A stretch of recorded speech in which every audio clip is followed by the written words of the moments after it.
Hi and welcome again. So we're gonna look at the PicoCTF.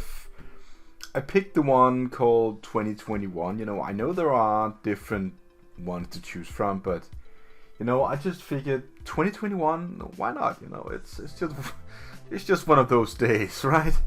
So I did the first one yesterday. It's called Get Ahead, and now we're gonna do the one called Cookies. So I have no idea what's going on here. You know, we're gonna click it. We get a UL. So let's open it.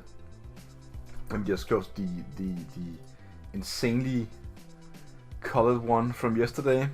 So it says, who doesn't love cookies? Try to figure out the best one. And we need to submit a flag. That's really it. There is no hints to this.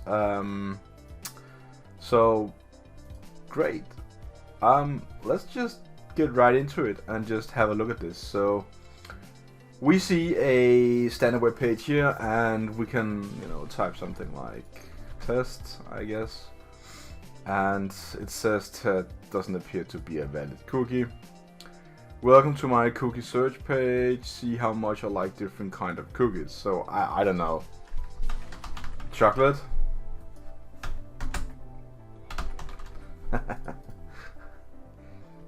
No? Oh, cookie then.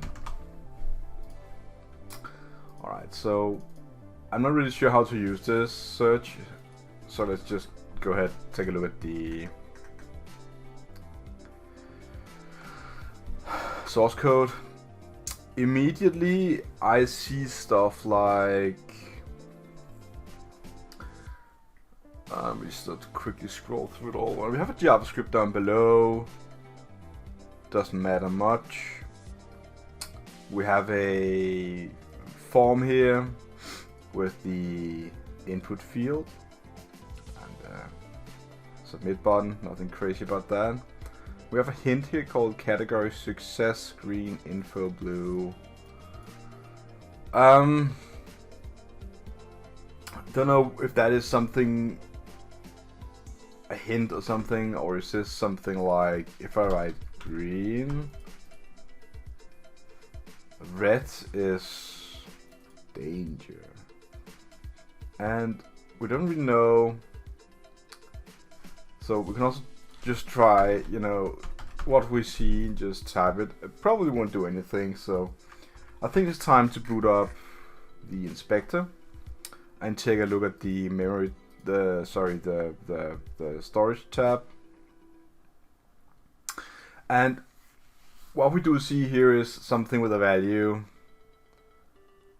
of 0, and just to verify the domain, it is Mercury PicoCTF, and there's a really good chance this is the one, so we'll go ahead and type 0 here and update. So I love snickerdoodle cookies.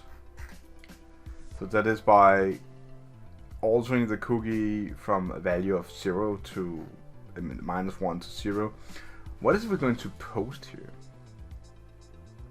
A flag. So I'm not sure.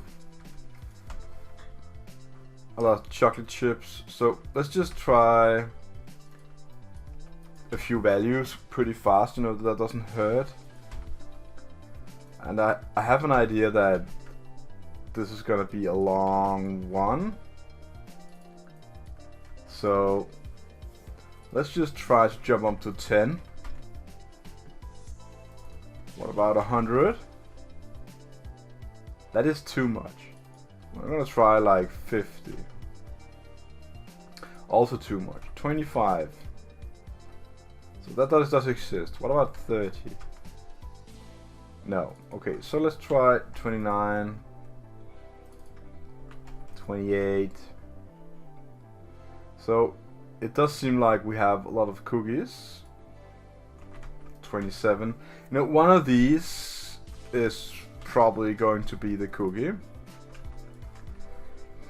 and I don't know which. No, we're just gonna try stuff now. I know this is very manual, but it also kind of probably let you do stuff and you will learn something about it. So it was the value of 18 that is the flag, you know, and this is one we're gonna copy.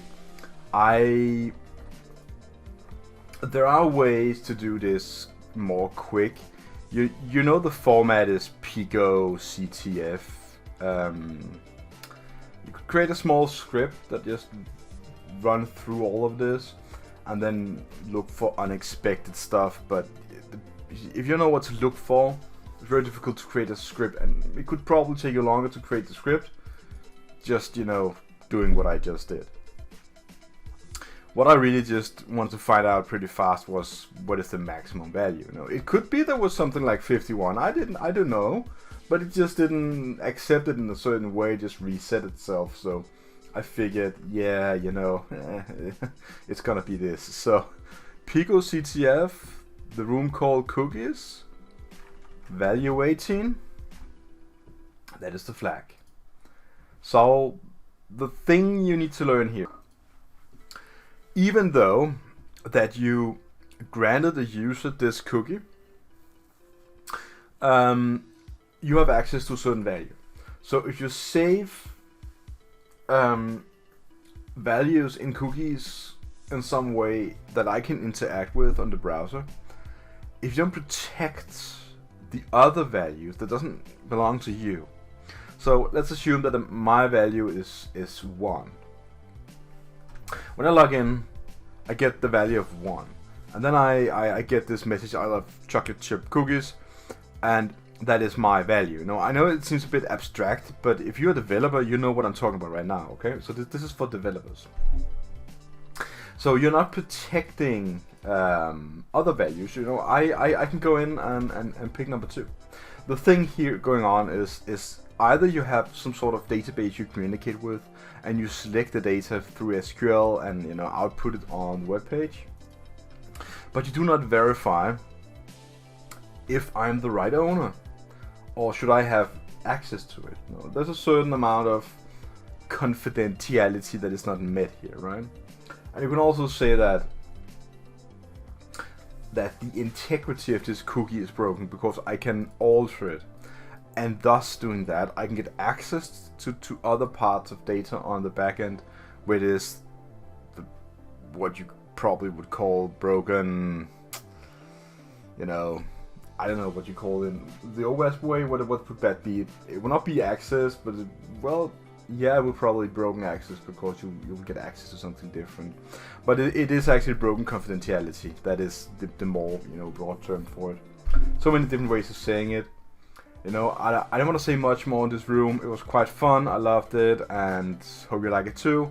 And remember to watch the whole video. It's packed with some small hints and stuff that is important for you. Hope to see you again. Have a nice day, and bye bye.